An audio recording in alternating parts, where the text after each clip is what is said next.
नमो सिद्धिसाहुडं नमो नमो सिद्धिसाहुडं नमिदुर्वड्डमानं परमपादं जिडन्ति शोधेन वोच्छामिदयनुसारं सायान्नयारधं मीनं नमो अरहन्ताणं नमो सिद्धाणं नमो आयर्याणं नमो वज्रायाणं नमो नुवे सर्वसाहुणम्।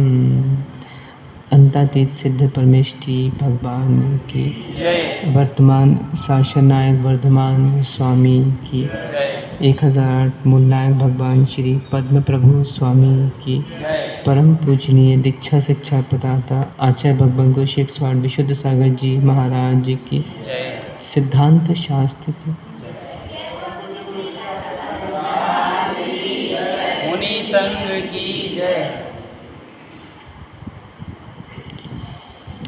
बंधुओं, हम सभी श्री पद्म प्रभु स्वामी के श्री चरणों में शिव श्री की प्राप्ति के लिए श्री जिन देशना का श्रवण कर रहे हैं। जीवन का कोई सार है तो वह रहस्यार है। इसकी प्राप्ति जिसने की है, निर्वाण की प्राप्ति उसने की है। इस धरा पर अनेकानेक जीव हुए जिनको यह विवेक था कि मैं ये कार्य करूँगा तो मेरी हानि होगी। उन्होंने वो कार्यों को त्याग दिया। ऐसे इस संसार में अविवेकी लोग भी थे, हैं और आगे भी रहेंगे, जिनको ये पता है और आगे पता होगा कि मेरे द्वारा ये कार्य नहीं करना चाहिए है, फिर भी वो कार्य करता है, हानि ही हानि प्राप्त करता है। आज देखो ना, अनंत सिद्ध हो गए। कितने? अनंत सिद्ध हो गए। क्या किया? आज प्राणी क्या चाहता है संसार में कि हमें अच्छा आचरण कहीं से मिल जाए। कौन से पेड़ में मिलता है, कौन से वृक्ष में आचरण मिलता है? कहीं नहीं मिलता। कौन से वृक्ष में उत्तम क्षमा धर्म मिलेगा? कोई ऐसी गोली आती है जो उत्तम क्षमा धर्म दे दे? कोई सी गोली नहीं आती। कौन से वृक्ष में उत्तम आजव उत्तम मार्दव आदि धर्म मिलेगा? कहीं नहीं मिलेगा। जितने भी आज तक सिद्ध हुए, उन्होंने अपना कचरा साफ किया, बस, ज़्यादा कुछ नहीं करना। कभी आईना देखा है?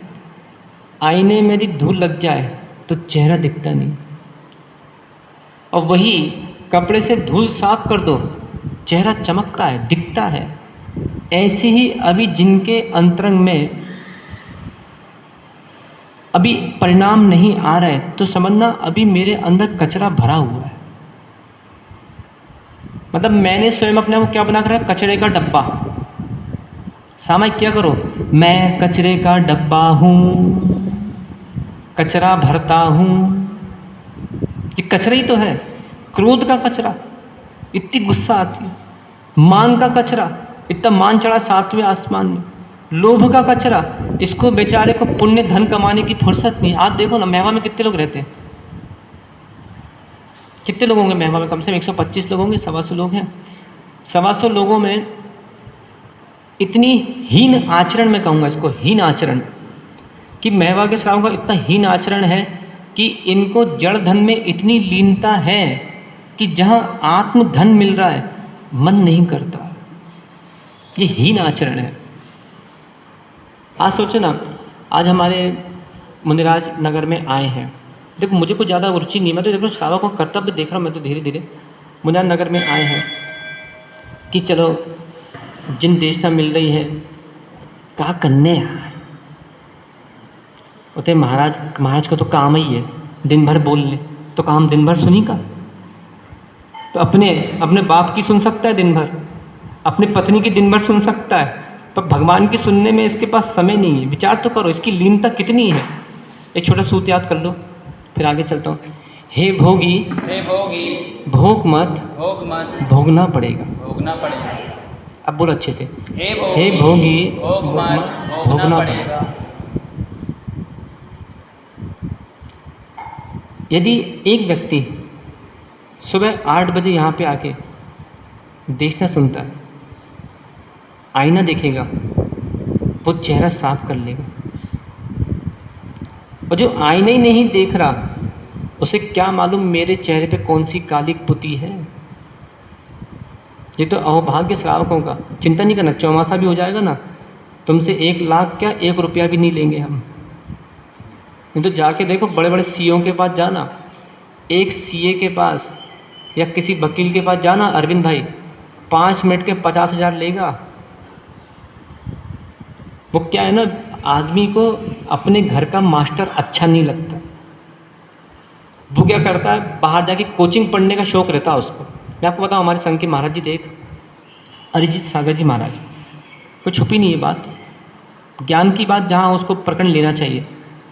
जब वो ब्रह्मचारी थे तो पहले हम लोगों की 5 दीक्षाएं निश्चित हुई थी, 7 दीक्षाएं नहीं होना थी। 2011 की दीक्षा है।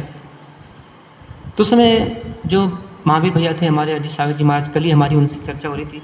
अभी वो वहाँ पर हैं, क्या बोलते हैं, वेस्ट बंगाल में वर्षायोग उन्होंने स्थापित किया है। उस समय 5 दीक्षाएं निश्चित हो गई थी हम लोगों की सागर में। सागर की बात है। 7 प्रतिमाएं हम लोगों ने ली आचार्य से, 2 प्रतिमाएं उज्जैन में ली, 7 प्रतिमा भी उज्जैन में ली थी चातुर्मास में 2010 में।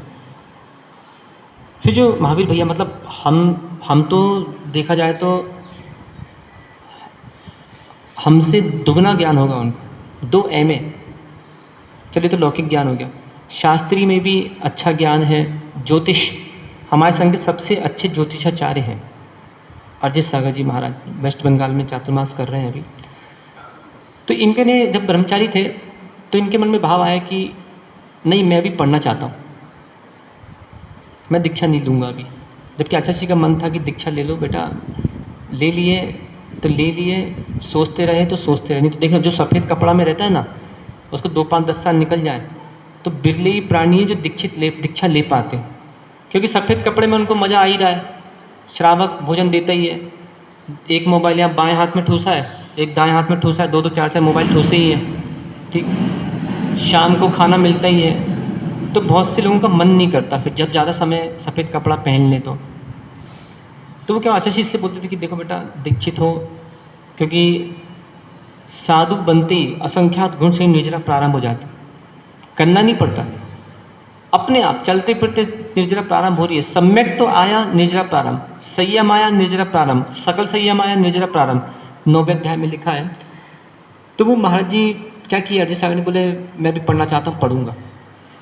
आचार्य भी बहुत ज्ञानी थे, ठीक है जाओ बेटा, जहाँ जाना जाओ। चले गए वो, यहाँ गए कोई साधु महाराज के पास, फिर किसी के पास, फिर किसी के पास, फिर वो आज वर्तमान की विदुषी आरिका श्री ज्ञानमती माता जी के पास वो पहुँचे होंगे। बोले मुझे पढ़ाइए अभी। तो माता जी ने एक बात जो उनको बोली, उससे उनको धक्का लगा बहुत तेज। कभी कभी होता है, अपनों की बातों का धक्का नहीं लगता, जब दूसरा कहता है तो धक्का लग जाता है। तो वो माता जी ने क्या बोला, तुम पागल हो क्या, इतने तुम्हारे ज्ञानी ध्यानी गुरु बैठे हैं और तुम दुनिया में देख रहे हो। वो तो ये बात हो कि बगल में छोरा और शहर में ढिंडोरा।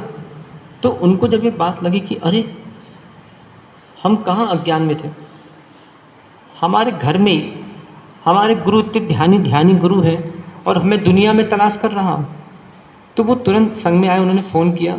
उस समय हम प्रणुत सागर महाराज, जो कि अप्पू भैया कहलाते थे उस समय, अनुत्तर सागर जी महाराज जो हमारे संघ के, मतलब मैं तो बोलता हूँ बहुत बड़े, सन्मति सागर जी महाराज के समकक्ष उपमा भी देते, लगते भी हैं वो आचार्य सन्मति सागर जी जैसे, उनका चेहरा भी है। अभी सुबह मुझे किसी ने पेन दिखाया था, उनका फ़ोटो लगी थी, अंशु ने दिखाया था।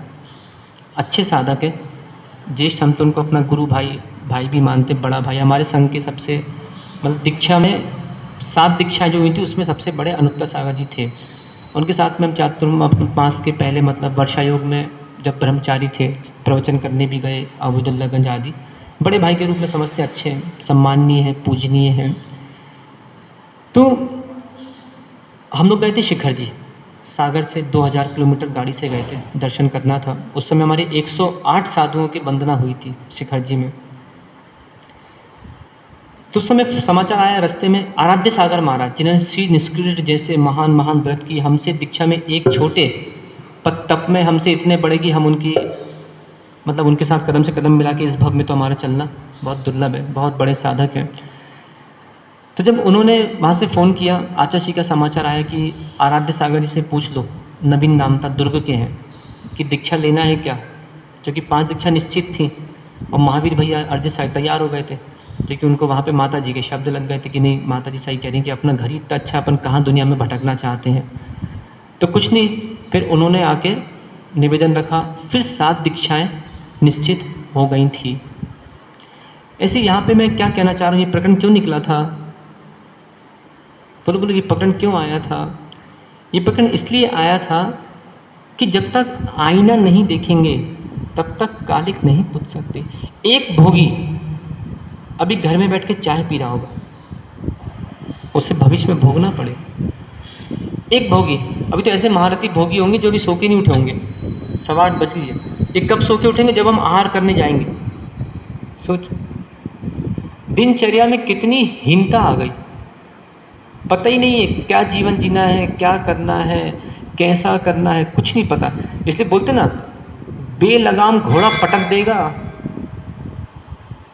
ध्यान रखो, ये बेलगाम घोड़े, ये लोग जो घंटी उंटी बजाते ना, ये बेलगाम घोड़े, इनके ऊपर कोई लगाम नहीं, ये पटक देगा।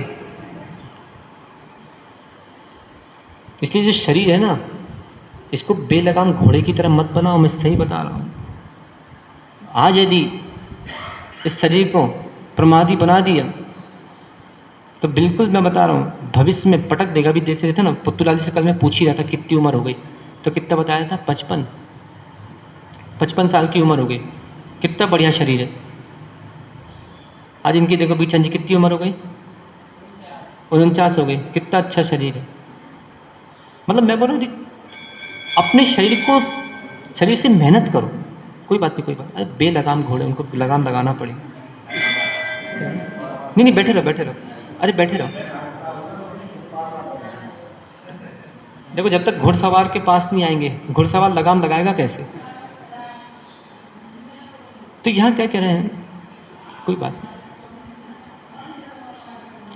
तो जिनका जीवन बेलगाम घोड़े की तरह है, आज जैसे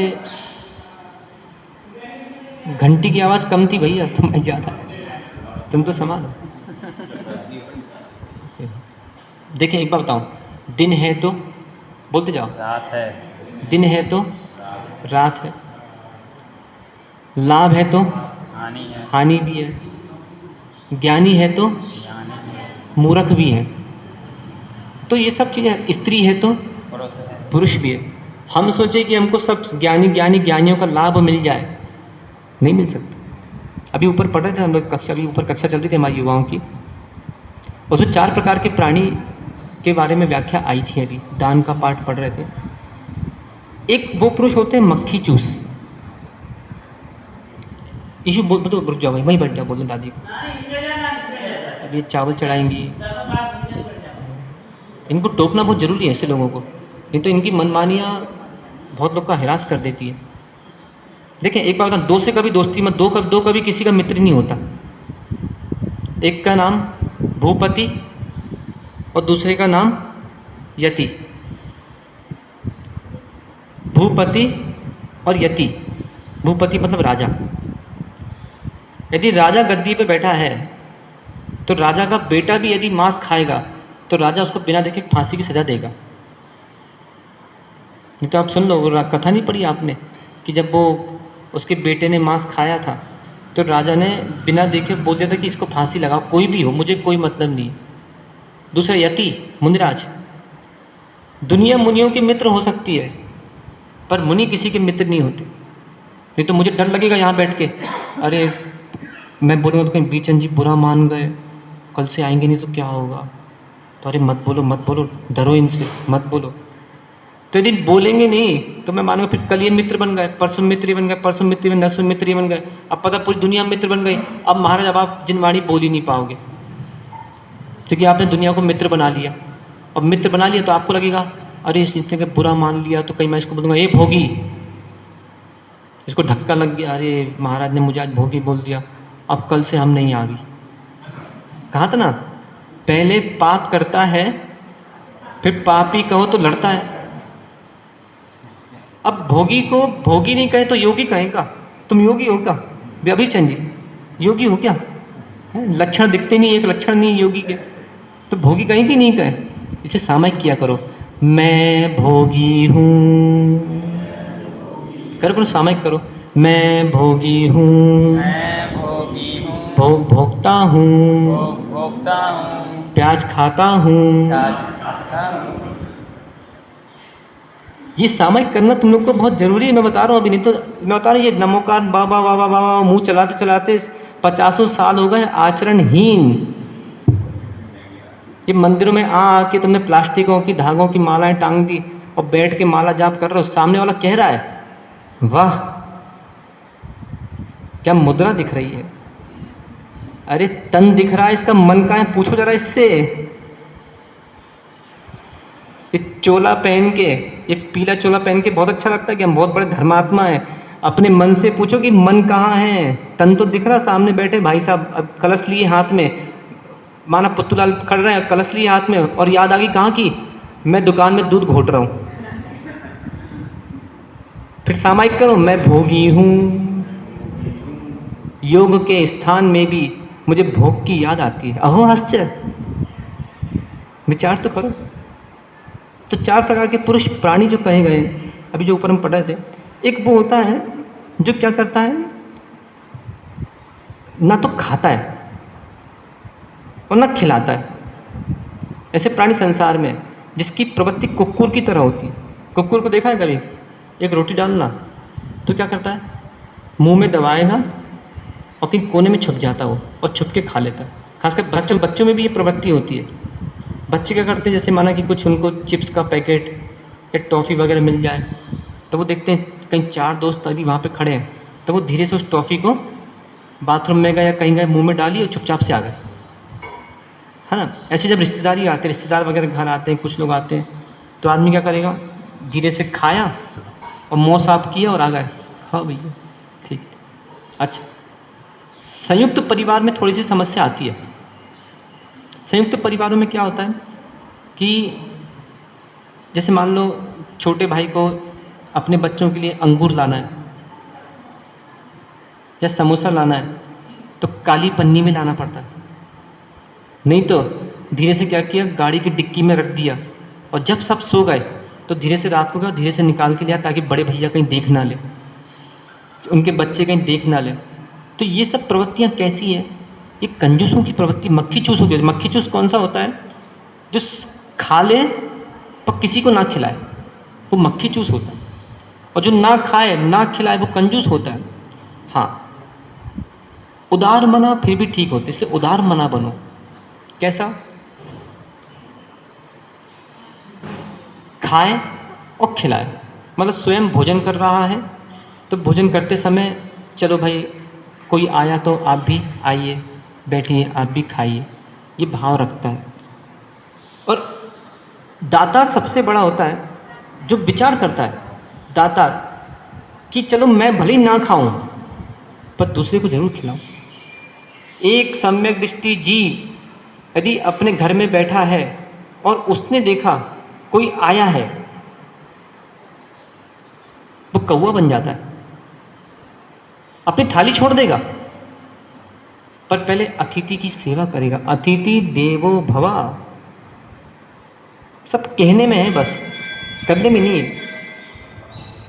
हाँ, इसलिए क्या करना है कि जैसे अतिथि दिखे, कोई भी दिखे, मंदिर में भी दिखे, तो हाथ जोड़ो, अतिथि देवो भवा। लेकिन यहाँ पे कौन क्या करता है मुझे उससे कोई मतलब नहीं। अपने स्वभाव को अपन बदलें।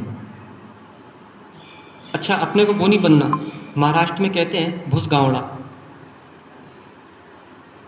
जिसको हिंदी में कहते हैं चंचा पुरुष, और दूसरा नाम है बिजूका।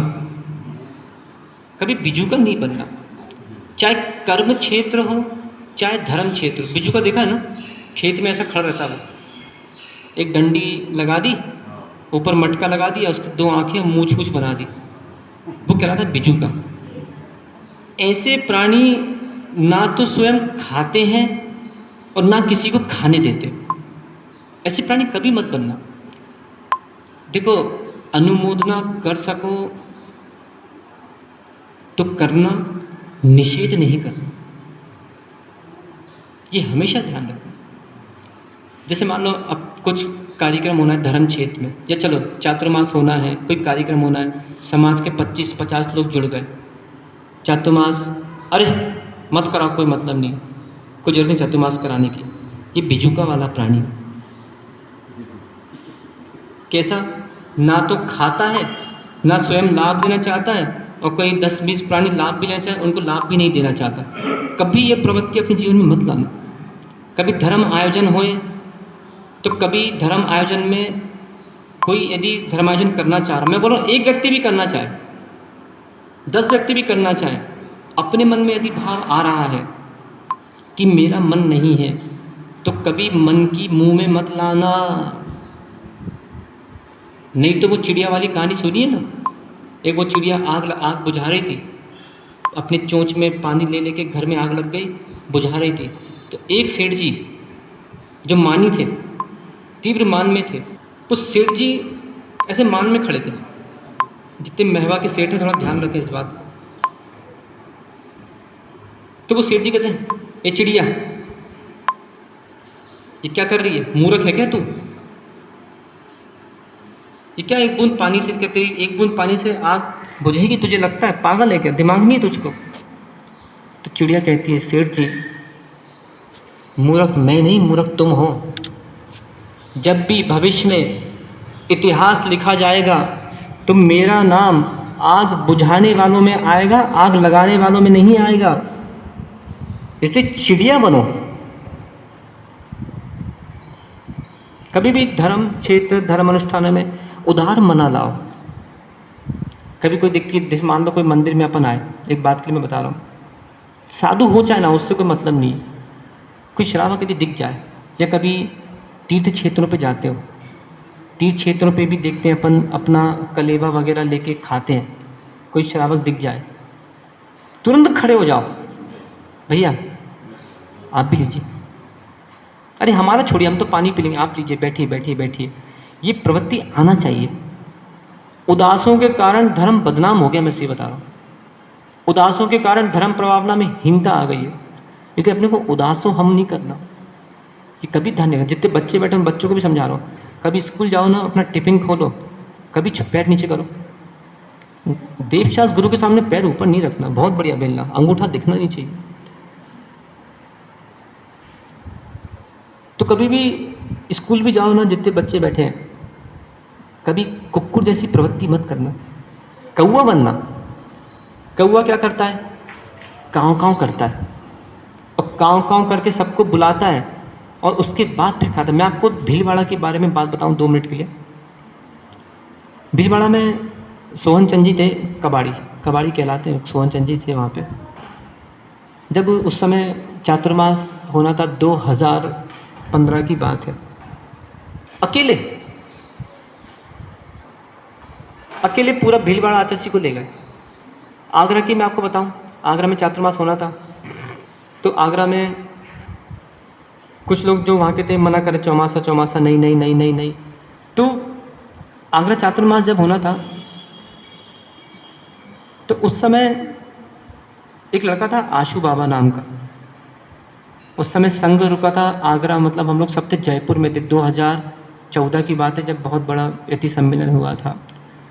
तो वो आशू बाबा के मन में बात आई कि चातुर्मास अपने को कराना है, अकेले, समाज से कोई मतलब नहीं। फिर बाद में उसने सब लोगों से, बहुत लोगों से पूछा, तो वहाँ के जो अध्यक्ष वगैरह थे थोड़े बहुत, वो सब मना, कुछ लोग मना करने लग गए कि अरे नहीं नहीं नहीं नहीं नहीं नहीं, वो बीजू के प्रवृत्ति के लोग थे जो मना करते, तो नहीं नहीं नहीं नहीं कोई ज़रूरत नहीं है, क्या करना, अरे छोड़ो छाड़ो। तो ये लोग कौन होते हैं? इनका ना तो धर्म में रुचि होती, ना इनका मन होता है कि साधु का आए तो चलो साधु के लिए चौका लगाएं। तो ये बिजू का प्रकार हो गया, मतलब ना तो खाते हैं ना खिलाते हैं, तो वो वहाँ पे मना करते थे लोग बात। तो उसने क्या किया, एक अच्छी अपने स्वयं कुछ जो उसके परिचित के लोग थे 10 20 50 उनको कर दिया और जाके वो चले गए। आज भी देखो ना, ऐसी ऐसी समितियाँ आज नगरों में हैं, जहाँ आप चले जाओ बड़े शहरों में जहाँ पे 20 20 50 50 100 लोग रहते हैं, जहाँ पे बहुत से लोग रहते हैं, वहाँ 2-4 समितियों के कारण श्रावकों को लाभ नहीं मिलता। मैं तो स्वयं जानता हूँ ऐसे बहुत से नगरों के, और सब नगरों में, मेरी बहुत सी नगरों में दृष्टियाँ भी है। अब एक शहर है बिल्कुल भोपाल, मतलब मध्य प्रदेश की राजधानी, वहाँ भी ऐसे मंदिर हैं कुछ, वहाँ के समीप कुछ श्रावक मिलते हैं, आते हैं, जुड़े हैं 14 से, अरे महाराज जी हमारा अध्यक्ष तो बहुत खराब आदमी, ना तो उसकी स्वयं धर्म में रुचि है, और जब उससे कहें कि चलो अपन साधु का चातुर्मास करा लें, साधु को ले आएँ, तो ना वो साथ में जाता है। महाराज हम करें तो करें क्या? मैंने कहा तुम चिंता नहीं करो, तुम्हारे ऐसा इसके लिए किसी को आने की आवश्यकता नहीं है, अवश्य कभी ना कभी वर्षा योग मिलेगा। तो मैं यहाँ ये कहना चाह रहा हूँ, अपनी प्रवृत्ति हमेशा उदार रखना, दातार रखना, पर कभी भी अपनी प्रवृत्ति ऐसी मत रखना कि ना खाए ना खिलाए, क्योंकि ये जो परिणाम है ये मिथ्यात्व के परिणाम है, मिथ्या दृष्टि के परिणाम है। चाहे ठीक है अनुमोदना ना कर सको, कोई बात नहीं, निषेध नहीं करना। जैसे मान लो अभी अपने 2 महीने पहले, देखिए सारी बातें खुली, सबको पता है, कोई चिंता वाली बात है। 2 महीने पहले अभी चिक्की भाई को वैराग हुआ था, तो क्या हुआ था कि बहुत से लोगों निषेधक हुए। ध्यान रखना, कभी भी धर्म क्षेत्र में, कभी भविष्य में यदि तुम्हारे को वैराग होगा तो ध्यान रखना बेटा, तुम्हारे भी निषेधक आएंगे, तुम भी मरोगे। कर्म किसी को नहीं छोड़ता, इसलिए मोहों में फंसकर मात्र वर्तमान को मत देखना। मैं सही बता रहा हूँ, माँ से भी कह रहा हूँ, यदि तेरा बेटा भी, तूने यदि उसको आज रोका है, ध्यान रखना कल वो तेरी माँ बनेगा, और कहीं पर भव में यदि वो तेरी माँ बन गया और कहीं तुझे वैराग हुआ, वो तुझे भी नहीं जाने देगा।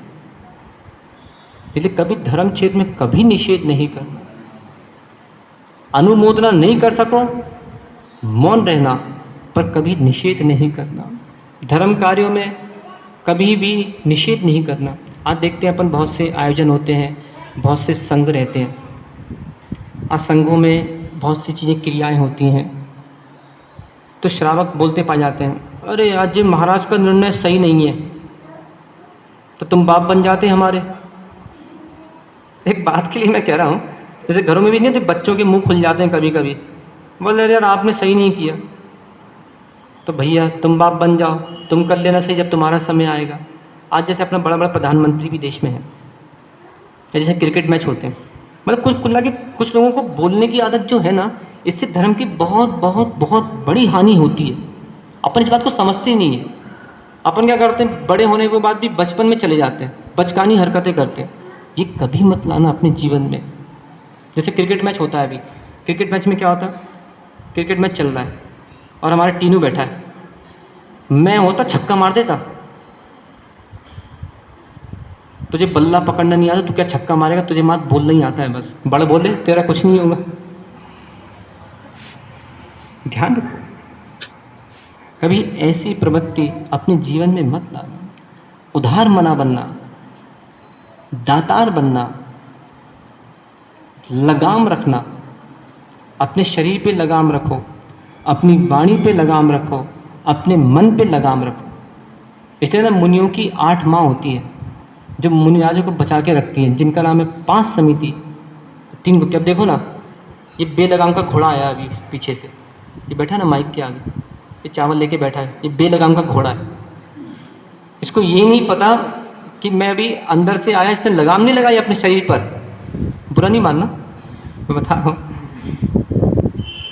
ये बेलगाम का घोड़ा, मतलब उससे मतलब नहीं, जितने आए वो सबको मैं बोल रहा हूँ।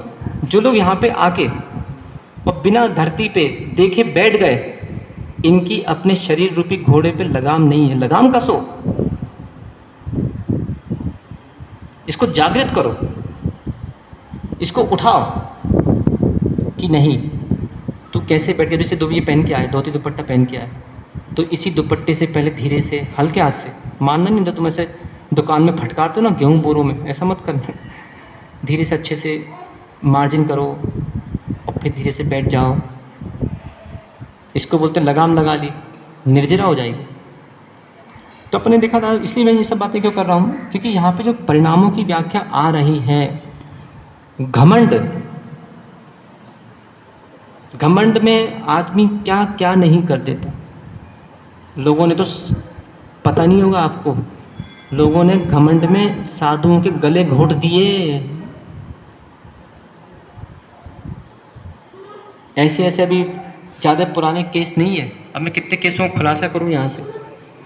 कितने सारे ऐसे केस हैं कि चंद तीर्थ के राग में, कहीं पैसों के उसमें, कहीं इसमें उसमें, पता चला कहीं हानि हुई, पद खत्म। आज देखो ना, एक पुरुष एक स्त्री को ब्याह करके लाता बड़े खुशी खुशी। अब वो स्त्री को जिस हाथ से इसने बड़े प्रेम से उसको खिलाया था, उसके गाल खिलाए थे, उसके गले में माला डाली थी, और वही पुरुष जब मान में आता घमंड था, एक खींच के थप्पड़ देता उसको। ऐसे घिनौने पुरुष भी आज वर्तमान में हैं जो लातों तक मारते हैं। ऐसी भी घिनौनी घर आज वर्तमान में जिन्होंने बहुओं को आग तक लगा दी तेल डाल के। बताओ कितनी क्रूरता। इसलिए क्या कह रहे हैं, संस्कार अपने आप को शांत करने का स्वभाव लो। आएगा धीरे धीरे, अपने आप आएगा, पर अभ्यास करना होगा आपको। तो यहाँ जैसे अपने देखा था ज्ञान का मद, ये सब मैं बल मद की बात कर रहा हूँ। इतनी देर से जो बात आ रही ना, कि जब आदमी को बल का मद चढ़ता है ना, तो आदमी देखो ना, बहुत सारे ऐसे महान भी, महारथी भी होते हैं। क्या मेवा में तो इतने लोग नहीं हैं, उतने लोग हैं। जब बड़े शहरों में अपन जाते हैं, तो बड़े शहरों में जो करोड़पति लोग होते हैं, पैसे वैसे वाले लोग होते हैं, इनको बहुत बड़ा मान चढ़ता है। इस साधु के सामने भी कभी कभी आते हैं, तो साधु का पद देख के नहीं आते। सफ़ेद कपड़े पहन लेंगे, एक हाथ में मोबाइल, और बिल्कुल नेता बन के आते हैं महाराज के सामने। घुटने टेकते तक नहीं बनता इनसे, खड़े खड़े सैल्यूट मारेंगे महाराज, जैसे कोई तुम उसमें परेड में आए हो 15 अगस्त की। एक बच्चा 70 साल का, ज्ञानचंद जी बच्चा है कि नहीं, मेरा आपसे प्रश्न है। 70 साल का वृद्ध बच्चा है कि नहीं है? अरे बाप का बच्चा तो है नहीं, एक बात के लिए अपने पिता का तो पुत्र है। तो ये अपेक्षा मैंने उसने क्या बताई थी, मैं यहाँ बैठा हूँ, मेरी बाईं ओर देखोगे तो मैं गुरु दिखूंगा, मेरी दाईं ओर देखोगे मैं शिष्य दिखूंगा। आचार्य महाराज ने एक बात बोली थी बहुत अच्छी। देखिए आचार्य श्री के बारे में मैं आपको बताऊं, बहुत बहुत बहुत बड़ी समता है, आसान नहीं है। कितने सारे शिष्य हैं, एक माँ से पूछो, एक पिता से पूछो, जब उसने अपने बच्चे को कुछ कहा और बच्चा कहीं मुंह चला ले, जब बच्चा उस क्रिया को ना करे, उस माता पिता के हृदय से पूछो कितना दुख होता है। और जब युवा साधु कितने 40-50 दीक्षाएं अभी तक दे चुके हैं आचार्य श्री, 50 से थोड़ी कम है। इतने साधु को एक साथ पालन कराना, चर्या कराना आसान नहीं, बहुत कठिन है। आज देखते हैं अपन, जब पट्टेश्वर महाराज जी की समाधि हुई, या फिर नमस्तु शासन जयवंत हो, या भोग यानी ऐसे संबंध, ऐसी क्रियाएं, जब आज से करीब 5, 6, 7, 8 साल पहले जब लोगों ने टीवियों से निषेध करना शुरू किया, जब से ये कि भाई जो जीव हानि कर रहा है हमारे निमित्त से कोई हानि ना हो पाए, ऐसा हमको ध्यान रखना है। क्योंकि देखें, सबसे बड़ा, आप सोचो ना, इतना बड़ा व्यक्ति, इतना बड़ा व्यक्तित्व जो कि शांतिनाथ भगवान का अच्छा बड़ा भक्त था, और जो व्यक्ति के पास क्या क्या रिद्धियाँ थी, क्या क्या सिद्धियाँ थी, आज नरकों में पड़ा है। मैं किसकी बात कर रहा हूँ मालूम है? रावण की बात कर रहा हूँ। इसलिए महवा के रावण हो, इसलिए महवा में पुरुष के रूप में रावण है, वो मान छोड़ दें, कोई सार नहीं है, कुछ भी आनंद आने वाला नहीं है। क्योंकि यहाँ क्या कह रहे हैं कि सबसे बड़ा जो जीव का घातक है उसका नाम मान है, और उससे फिर अनेक अनेक प्रकार के ज्ञान का मद, पूजा का मद, कुल का मद, सम्मान का मद। अब मान लो ना, जैसे मान लो कभी कभी ऐसा भी रहता है, सफ़ेद कपड़े धारी, चलो आप लोग की बात नहीं करता हूँ, मैं सफ़ेद कपड़े धारी वालों की बात कर लेता हूँ ना। बड़ा कार्यक्रम रखा, अब बड़ा कार्यक्रम रखने के बाद मान लो किसी सफ़ेद कपड़े वाले को उच्चासन नहीं दिया, वो भड़क गया कि देखा 4 घंटे महाराज के कार्यक्रम में बैठे रहे और महाराज ने हमको उच्चासन ही नहीं दिया। इसलिए मैं बहुत ध्यान, जैसे दिन भैया आए थे ना, सफ़ेद कपड़े वाले आए थे भैया, तो मैंने कहा भैया उनके लिए पाटा लगा दो। वो उनकी विनय वो जाने, उनको कैसे करना है वो उनकी विनय। पर हम जो देख रहे हैं आज के परिप्रेक्ष्य में, लोगों को सम्मान भी नहीं मिले तो गुरु के शत्रु बन जाते हैं। इससे क्या होता है? संघ की हानि होती है, धर्म की हानि होती है। तो उस रक्षा के लिए फिर हम क्या करते हैं, चलो भैया भाई साहब को आसन लगा दो, बैठा दो, बाकी फिर उनकी इच्छा। तो क्या कह रहे हैं, इससे ज़्यादा सम्मान का मद नहीं करना चाहिए। इसलिए साधु के लिए भी जो कहा गया है, सत्कार पुरस्कार परिसय जय।